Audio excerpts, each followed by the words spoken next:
عامر social media کے عوام، پنجابی، سندھی، بلوچ اور پٹھان، آج کا یہ پیغام تمہارے نام۔ تم سوتے رہو، ضمیر جاگ گیا، اور اس ضمیر کی آواز اب تمہیں جگاتی رہے گی۔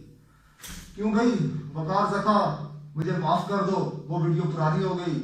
کسی اداکارہ کا لیک ہوا گاڑی میں پرائیویٹ ڈانس پرانا ہو گیا۔ پرانے جھنجھنے تمہارے پاس نہ رہے، تمہیں جھنجھنے بجانے کی بہت عادت ہے۔ اب کوئی نیا جھنجھنا ہاتھ نہیں آیا تو کہا چلو جی ملک کی وحدانیت کا جھنجھنا بجا دیتے ہیں، نیشنل سیکیورٹی کا جھنجھنا بنا دیتے ہیں، دہشت گردی کے خلاف جنگ کا جھنجھنا بنا دیتے ہیں۔ اور اس جھنجھنے کے لیے تمہارے پاس سب سے بڑا ہتھیار آیا یہ ایک فیک کاغذ جو بظاہر ضلع منڈی بہاؤالدین کے پولیس ترجمان کی جانب سے جاری کیا گیا۔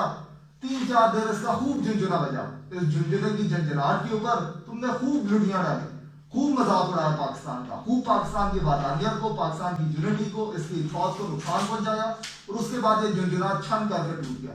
آخر جھنجھنوں نے ٹوٹنا ہی ہوتا ہے۔ یہ ثابت ہو گیا کہ یہ کاغذ جعلی ہے، اور جس شخص نے کاغذ پھیلایا وہ قانون نافذ کرنے والے اداروں کی تحویل میں ہے۔ اور تمہارے پاس کیا رہا؟ ایک ٹوٹا ہوا جھنجھنا جس کے ساتھ کھڑے ہو کر اب تم ایک نیا جھنجھنا ڈھونڈ رہے ہو۔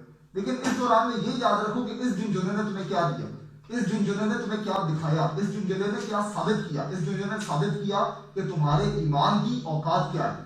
تم بھول گئے کہ اللہ رب العزت نے قرآن پاک میں فرمایا تھا کہ جب کوئی فاسد آدمی تمہارے پاس بری خبر لے کر آئے تو اس خبر کی تحقیق کیا کرو، اور اس کے بعد اس پر یقین کیا کرو۔ تم نے تو یہ جاننے کی بھی کوشش کی ہے کہ کس شخص نے لایا، اور اس کے جاننے کے بعد بجائے تم نے ایک جھنجھنے کو بجانا شروع کر دیا۔ یہ وہ جھنجھنا بجانے میں چند بہت نام نہاد پشتون نیشنلزم کے علمبردار سب سے آگے تھے۔ جناب عوامی نیشنل پارٹی کے لیڈر، ماضی میں نیشنل عوامی پارٹی ہوتی تھی، پاکستان کی سپریم کورٹ نے اس جماعت کے اوپر پابندی لگائی غداری کے اندر۔ یہ غدار اب دوبارہ یہ جھنجھنا اٹھا کر سامنے آئے اور انہوں نے جھنجھنا بجانا شروع کیا کہ جی پشتونوں کی ریشل پروفائلنگ ہو رہی ہے۔ اب ریشل پروفائلنگ کون کر رہی ہے؟ وہ فوج جس میں بے تحاشا پشتون موجود ہے، وہ پولیس جس کے سربراہ پشتون ہے، وہ بیوروکریسی جو پشتونوں سے بھری پڑی ہے، جو اس وقت بھی سیکٹری انٹیریئر ایک پشتون لیڈ کر رہا ہے، وہ پشتونوں کو ریشلی پروفائل کر رہی ہے۔ پشتون جو پاکستان کی تمام تر رگوں کے اندر خون کی طرح دوڑتے ہیں، جنہوں نے ہمیشہ پاکستان کے لیے قربانیاں دی ہیں۔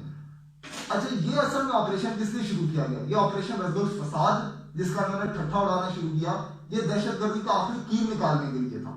یہ اسی طرح تھا جس طرح دنیا میں تمام فوجوں نے ایک بڑے آپریشن کے بعد ایک کامنگ آپریشن کیا۔ IRA کی انسرجنسی ختم کرنے کے لیے برطانیہ نے یہ کیا تھا۔ برطانیہ میں تو کوئی نہیں کھڑا ہوا کہ جی ہماری ریشل پروفائلنگ ہوگی، ہماری ریشل پروفائلنگ ہوگی، اس لیے آج برطانیہ ہے۔ اور جن ملکوں نے اپنی نیشنل سیکیورٹی کے اوپر قومیت اور لسانیت کو ترجیح دی وہ بھی آپ کے سامنے ہیں، مشرقی سوڈان، مغربی سوڈان۔ ابھی تک بچے بھوکے اور ننگے پڑے ہوئے ہیں اور وہ ایک دوسرے سے لسانیت کے نام پر لڑ رہے ہیں۔ اگر یہ لسانیت کا جھنجھنا اتنا پسند ہے تو بہتر ہے آپ جا کر اس کو سوڈان میں بجائیں یا روانڈا میں بجائیں یا اور کسی ایسے افریقی ملک کے اندر بجائیں جہاں یہ بجتا ہوا اچھا لگتا ہے۔ پاکستان کو اس کے اندر اس کو بجانے کی اجازت نہیں دی جائے گی۔ نہ پاکستان کے ادارے دیں گے، نہ پاکستان کی قوم دے گی، نہ پاکستان کی عوام دے گی۔ ہم نے یہ تہیہ کر لیا ہے کہ ہم اس آپریشن رد الفساد کو اس کے منطقی انجام تک لے کر جائیں گے، جیسے آپریشن ضرب عضب کو لے کر گئے تھے۔ آپریشن ضرب عضب کے بعد دہشت گردوں کا ٹھکانہ کوئی نہیں بچا تھا، اور اب دہشت گردی کا کوئی بہانہ نہیں بچے گا۔ تمام دہشت گردوں کو ان کو دلوں سے نکال کر اس کامنگ آپریشن کے ذریعے ہمیشہ کے لیے ختم کیا جائے گا، اور پاکستان کی قوم متحد ہو کر اپنے روشن مستقبل کی جانب بڑھے گی۔ تب تک جب تک یہ نہیں ہوتا آپ لوگ برداشت کریں، اور اگر برداشت نہیں ہوتا تو کہ نیا جھنجھنا ڈھونڈیں، کیونکہ پاکستانی قوم اب اپنے اس عزم سے پیچھے ہٹنے والی نہیں، اور ضمیر کی آواز اس تمام آپریشن کے دوران خاموش نہیں رہے گی، آپ کو یاد دہانی کرواتی رہے گی۔